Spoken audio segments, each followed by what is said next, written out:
Today we'll start with the fifth program. So that is naive-Bayes algorithm.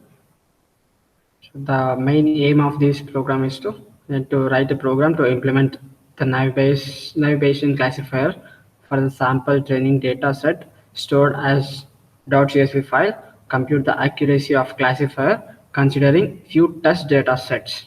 So this is the aim and the question of this program, and we'll go with what is naive-Bayes. So naive-Bayes is a classification technique which comes under the supervised learning in a part of machine learning, and is a naive-Bayes is a technique based on Bayes theorem, which are assumptions of independent predictions. And in simple terms, naive-Bayes is a simple but surprisingly powerful algorithm for predictive modeling. So for the prediction at the time of the prediction at the time of the modeling prediction, so we are using naive-Bayes algorithm. So naive-Bayes algorithm, which is used to work on large data sets, and it's a way to figure out conditional probability. It will work with the help of the conditional probability, and then we'll go through with what is conditional probability. Conditional probability is a probability of an event happening given that it has some relationship to when or more other events happening. For example, so probability of getting parking space in connected with the time you are parking and where you are parking and at what conventions you are parking the car. Example, if we are parking a car at the particular time, and what is the dimension, and how much space the car requires to space to park the car, and in which convention, whether we are parking in reverse or in straight, we are parking the car. So like that, the all other events are connected with the main event, that is parking. So like this, it's a conditional probability is the relationship with all the events happening. So then the definition of conditional probability is given a hypothesis H. So H is the hypothesis space, and then and evidence E. So evidence is E, and Bayes theorem states that the relationship between probability of hypothesis before getting the evidence P of H. The hypothesis before getting the evidence is represented as P of H, and the probability of the hypothesis after getting the event. After getting the event, which is represented as P of H given E. H given E means hypothesis with an evidence after getting evidence. Yeah. After getting evidence means given evidence. We are giving the evidence, so which is represented as hypothesis getting event means P of H given E is, which is represented as P of H given E equals P of E given H into P of H divided by P of E. So P of H P of H given E is the posterior, that is called as P of H given E is the posterior. The posterior implies how the probable is our hypothesis given the observed evidence. So posterior means is a probability of hypothesis H given the data is D. This is the probability. This is the posterior probability. So then P of E given H is likelihood. So likelihood is the probability of data D given that the hypothesis H was true. So that is represented, that is called as, so how probable is the evidence given that our hypothesis is true. So this implies the likelihood. And prior probability is how probable was our hypothesis before observing the evidence. P of H is the prior, that prior implies how our hypothesis before observing the evidence. And P of E is marginal. Marginal means how probable is the new evidence under all possible hypotheses. So this is marginal. P of E is represented as marginal. This is the probability of data. Then we'll go with the example, that is real-time example. So here also we are taking the same example, that is enjoy sport or the play tennis problem. So in this real-time example, so this is the training example, and total there are 14 hypotheses are there. So in 14 hypotheses, total there are 4 attributes are there. Four attributes are outlook, temperature, humidity, wind, and that is one target instance. Target attribute is play tennis. For these attribute values or the instances, so can we play the tennis or not, we are checking this.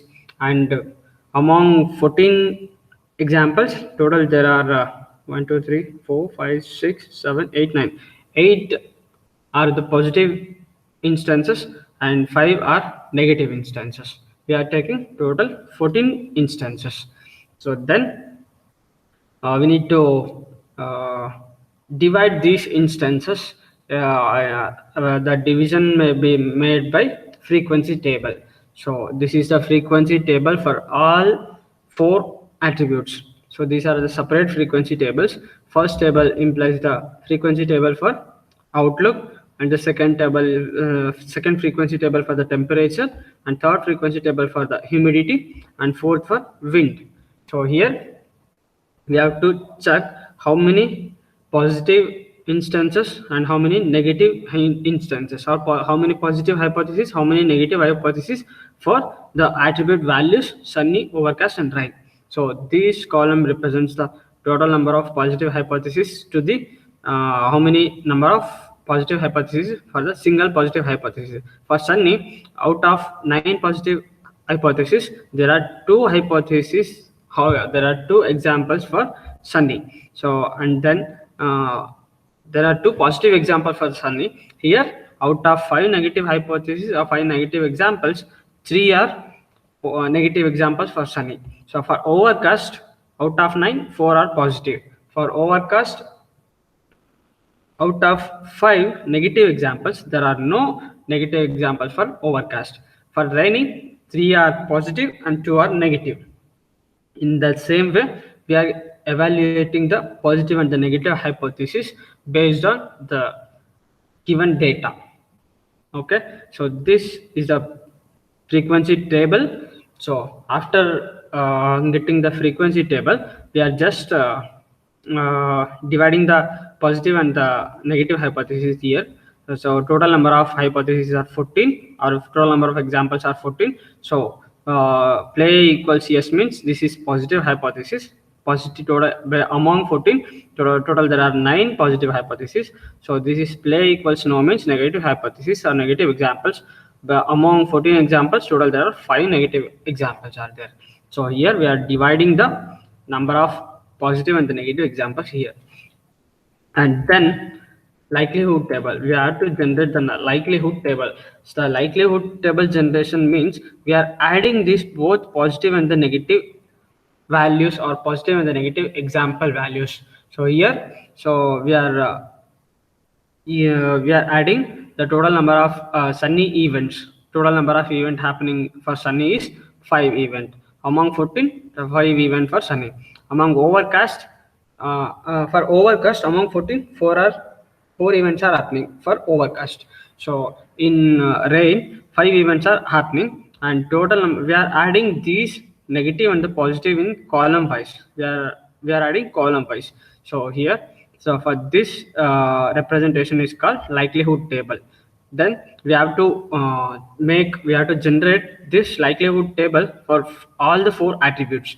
So we have to generate all the 4 likelihood table attributes, and then after generating this, so here in the same way we are generating for temperature also, likelihood table for the temperature also.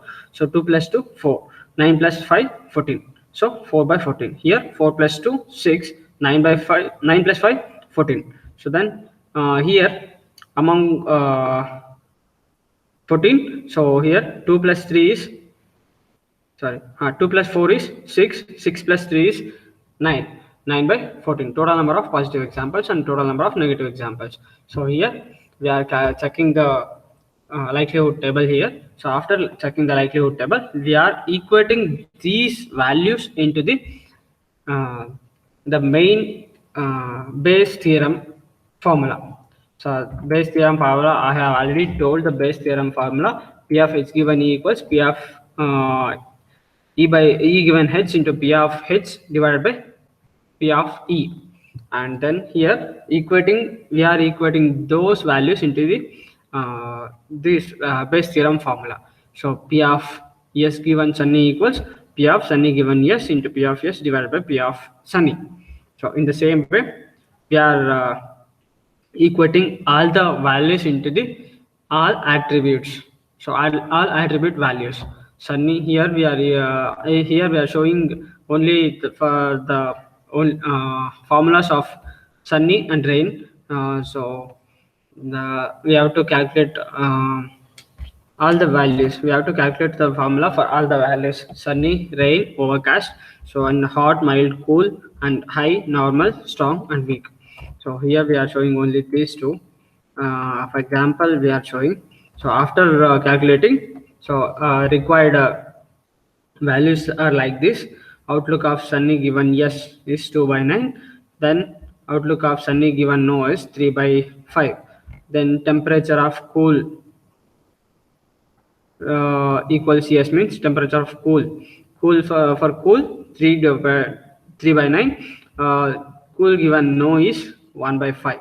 So humidity given high is 3 by 9. Humidity given no is humidity high, negative value for high is 4 by 5. So for wind, positive value of strong is 3 by 9. So here negative value of strong is 3 by 5. So here we have to randomly taking one example. So for checking the whether for the current situation can we play the tennis or not anta. For that randomly checking instance, we are taking one instance. So for in that instance, for a random example instance, for in that instance we are checking with outlook equals sunny, temperature equals cool, humidity equals high, and wind equals strong. So for this condition we have to check whether can we play the tennis or not. So for that purpose we are representing this, we are taking the values of these attribute values or these instances. So the instances are sunny, cool, and high, strong. So sunny from outlook, cool from temperature, and high from humidity, strong from wind. So after taking these, we have to add all the values, and then we have to check, we have to evaluate the values in the formula, that Bayes theorem formula. So after evaluating the Bayes theorem formula, so will get some values. So this is the positive value, this is negative value. So this is 0.0053, 0.0206. So we'll get some values after equating these values into the Bayes theorem, and then it shows given that fact, it shows P of yes is less than P of no. For this instance, so P of yes equals 0.0053, then P of no implies 0.0206. This is greater than. So negative value is greater than positive value. So for this condition, this shows the value. These values shows for this condition, for this required condition, we can't able to play the game. Why? Because the negative value of this is greater than positive value. So like this, we have to check the condition to play the whether we can play the game or not using Bayes theorem or conditional probability. Okay, so we'll go through with the program. Before going for the program, so these are all the steps which comes under execution of the program. So the first step is to load the data set into the program, and then we have to split the data which we are loaded. So it will work for the naive Bayes algorithm will work for the large number of data. So there are large number of data sets we have taken. So for that, after loading the data, we have to split the data into training and test data, training set and test set. So after splitting the data, we have to summarize the data what we have taken. So summarize the data means we have to separate the data by classes. So separate the data by classes. After separating the data, we need to calculate the mean, and after calculating the mean, we have to calculate the standard deviation using the mean and standard formulas. Then after calculating the mean and standard deviation, we are summarizing the data set, and then after summarizing the data, we need to make predictions. So we after summarizing, we have to predict the data sets and predict the results. So for making predictions, we are using Gaussian probability here. So there are many types of probabilities are there: Gaussian probability, Bernoulli's probability, like that. So but here we are using the Gaussian probability. We are not using Bernoulli's or multinomial probabilities here. So then after calculating the Gaussian probability, we have to calculate the class probabilities. So and after calculating the class probability, we have to make the predictions. Then after making the predictions, we have to calculate the accuracy of our model, that is naive Bayes algorithm model. Okay, so we'll go with the program now.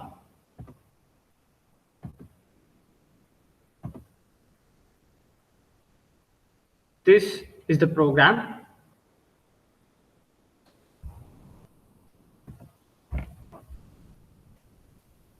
So we are importing here. We are importing the library as NumPy. So here this program, we are calculating the conditional probability, Gaussian probability. We are calculating the naive Bayes algorithm. We are predicting the model without using any library functions. So in this program, we are not using any library functions. So this is the fifth one. So in fifth program, we are not using any library functions here to represent the output. So here, first we have to load the data from the .csv file. So here we are loading the data. After loading, we have to read the data. So after reading the data in from the file, so we have to equate the we have to copy the data into some data set. Here equating the total number of lines in the data set equals data set. We are equating the data what we have loaded, so to variable data set. So after equating, we are converting the data into floating value type. We are converting the data into the floating type. So after converting, we have to split the data. So split the data. For splitting the data, we are splitting with the help of ratios. So this implies the ratio of splitting the data. So total number of 67% we are splitting the data as training data, and remaining data will be split as test data. So after splitting the data here, this class represents the creating the or splitting the data into training and test data. After splitting, we have to summarize the data by using classes. So by using classes or attributes, we have to summarize the data. So after summarizing the data, so we have to separate the data. We are here, this class this class is used to summarize the data. After summarizing, we are separating the data using vectors.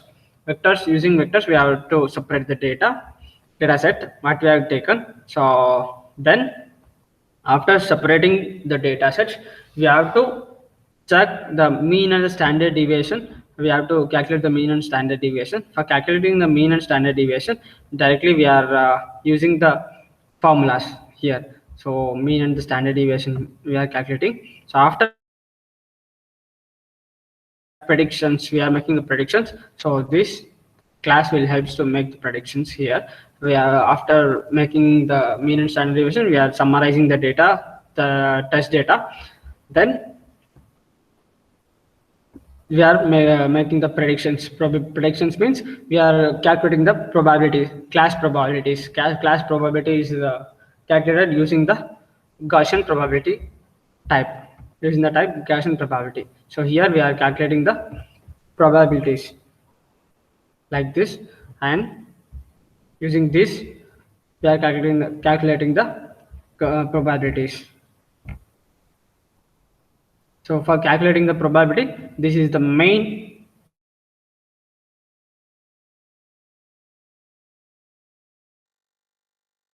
accuracy. We have to calculate accuracy of our model. So at how much accuracy our model is working anta. So using the test data, we are calculating the we're comparing the test data with the trained data, and then we are checking the, or we are calculating the probability of our model. So after calculating the probability, we are printing the calculated accuracy here. So how many number of data which are splitted here, that is printed here, and then we are printing the accuracy. See, we are taking total, there are 306 rows, means 306 data sets we are taken. So in 306 data sets, we are splitted as 205 train data and 101 test data.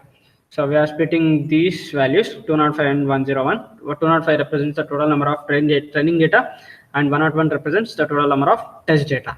And then this represents the accuracy of our model. This is the output of this program. If you have any doubts, you can ask.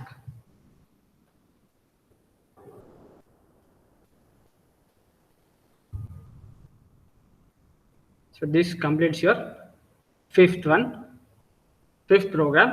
and the next is the naive Bayes program only, but in that we are using here we are not using any library functions, but in the sixth one, so the same what we are going to do in fifth one, there is we are using naive Bayes algorithm and conditional probability to represent or to identify the model. So here we are in the sixth one, also the same program and the same procedure what we are going to do in the fifth one, but in sixth program we are using library functions here. To do all the calculations, we are using the library functions. Using library functions, we are directly calculating, directly doing all the calculations in a single library function name. Okay, so by giving, or uh, by using the library functions, we can easily doing all the calculations in a single line. So we'll go through with that. See, this is the sixth program aim. The aim and the question of this sixth program, that is, assuming a set of documents that needed to be classified, use Bayesian classifier model to perform the task. Then built-in Java classes or API can be used to write the program, calculate the accuracy, precision, and recall for the data sets that were taken.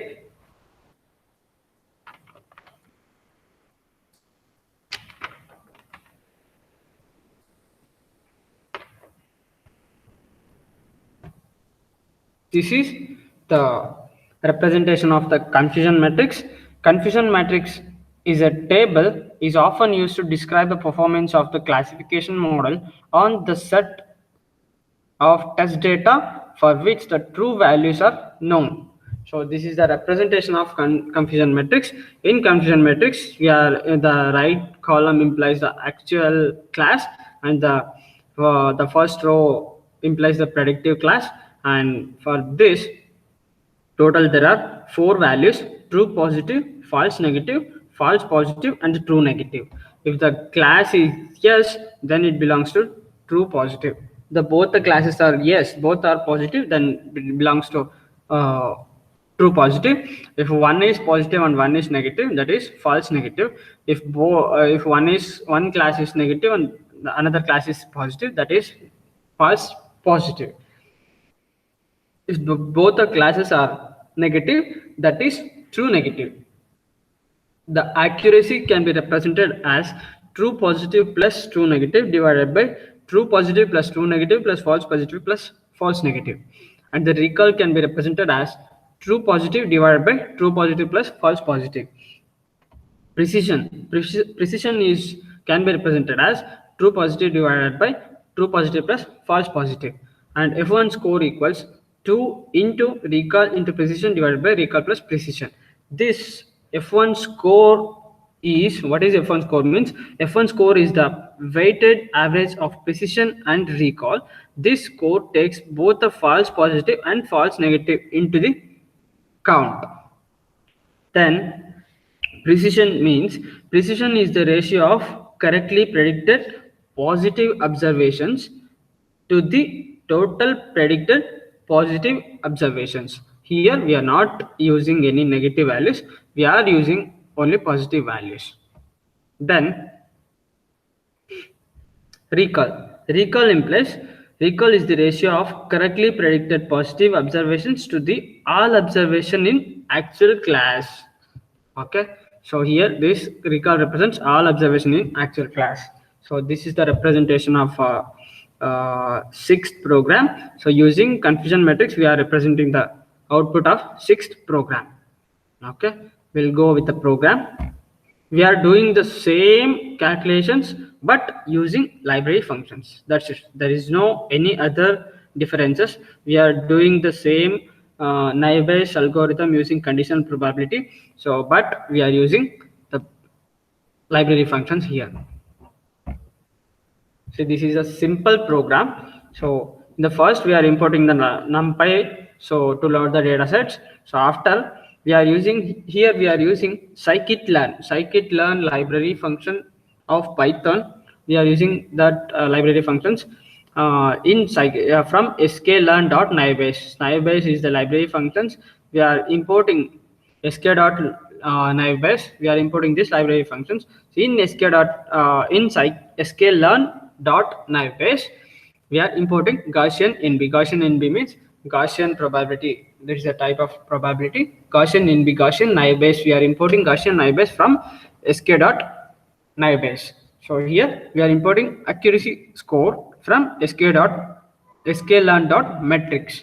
So that is we are outputting the value with the help of metrics. So we are importing this accuracy score metrics here. So then we are importing metrics from sklearn. So C1, C2, C3, C4 are the four attributes or the four classes. So we are importing four classes. We are importing the data set and copying to four classes C1, C2, C3, C4. Then we are separating those classes using delimiters here. But and then the data what we have taken is, so cancer patient data, we are importing the data set as a cancer patient data set, and then the first column implies the age of the patient and the second column implies, the first column implies age of the patient, second column implies the year of operation which are done, and the third column implies number of positive axillary nodes detected. So while making the operations, so positive axillary node means how many parts, in how many parts the cancer is detected. And then the fourth one is labels whether the patient is survived after making the operation of 5 years. Whether if the patient is survived, it shows 1. If the patient is not survived, it shows 2. So in the like this, we are labeling the fourth column. So total there are 4 columns, and we are taking the cancer patient data set here. So then the X represents the np.column stack C1 comma C3. C1 comma C3 columns are copied into the variable X, and Y is the C4 column is the copied to y, variable y, and then we are taking one classification technique is Gaussian NB classification. That classification technique is represented as CLF dot fit of x comma y means here we are splitting the data into training and testing data. So to make the prediction of training data, we are using this fit function. So fit function is used to make the predictions and to summarize the data of summarizing and predicting the data of training data. So training data set, what we are going to summarize the and predicted the training data, that is used by fit function. So predictions equals CLF dot predict. Then to make predictions of test data which is made by the predict function. So this predict function is used to make the predictions of test data sets. So here we are not making the summarizing or predictions using so many number of lines. So we are predicting or we are predicting the predictions where we are predicting the training data using fit function, and we are predicting the values for test data using predict library function. So for the training data fit, for test data predict. These two are the main library functions here. And then we are printing the accuracy and confusion matrix. Accuracy is printing with the help of confusion matrix, and all accuracy F1 square and F1 score and the recall precision. So all are printing here using F1 accuracy scores. So this is the what we have taken. So the main the first five values we are printing here. So age, year, the first column implies the age of the patient, second column implies the year of operation done, and the third column implies number of positive auxiliary nodes detected at the time of operation. The fourth column implies the label, whether the patient is survived after operation, after conducting the operation, whether the patient is alive, then it shows 1. Then if there is the patient is died, it shows 2. So these are the input. And then accuracy of the classifier is 0.74. 74% accuracy. Our program is, or our model is working with a 74% accuracy. So here precision recall F1 score. So precision, for the precision we are it shows 77% precision, and the recall is to 94%, and F1 score is 0.85. 0.85 means 85%, and the support for this support means total 225 training data and 81 test data. So it will it partitioned as 225 test data and 225 training data and 81 test data. So this one represents the training data, 2 represents test data, and these are the precision recall F1 score values for this data set.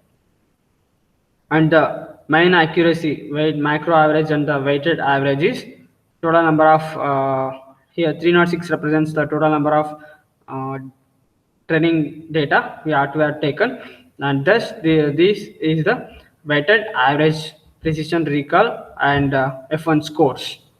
This is the averages. So this is the output, and this completes the 6th program.